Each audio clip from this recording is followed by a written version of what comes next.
আশা কৰোঁ আপোনালোক সকলো ভালে আছে। পুনৰ এটা নতুন ভিডিঅ'লৈ আপোনালোক সকলোকে স্বাগতম জনাইছোঁ। আৰু যিহেতু আজি ৰাতিপুৱা ভিডিঅ'টো ষ্টাৰ্ট কৰি দিছোঁ আৰু আজি আছে আমাৰ পেহীহঁতৰ ঘৰত নাম গোৱা। এতিয়া ৰাতিপুৱা সকলোৱে আহি পাচলি কাটি আছে আৰু এইফালে চবেই মানে কামত নিজৰ ব্যস্ত হৈ আছে। ময়ো এতিয়া অলপ পাত কাটি আহিলোঁ। তেতিয়াহ'লে ব'লক আপোনালোকে চাই থাকক কোনে কি কৰি আছে। আৰু আমাৰ প্ৰথমতে এতিয়া শলিতা লগাব, শলিতা লগোৱাৰ পিছতে বাকীখিনি কাম আৰম্ভ হ'ব। তেতিয়াহ'লে ব'লক ভিডিঅ'টো আৰম্ভ কৰোঁ।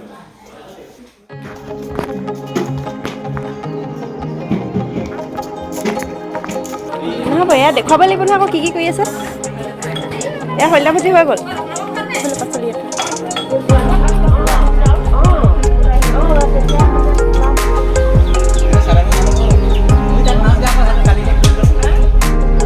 সকলোৱে খাই আছে।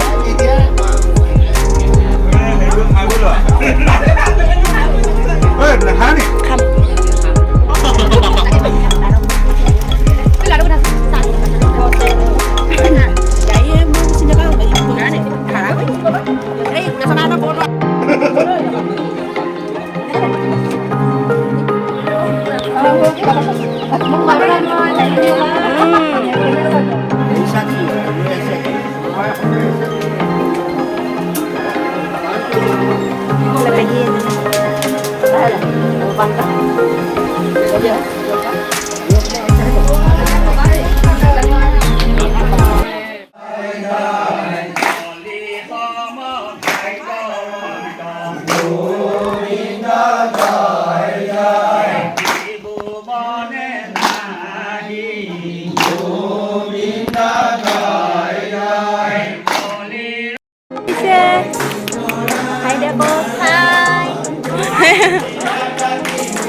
আমাৰ খাই কোনো ঠাইলৈ খাই থাকোঁ দে।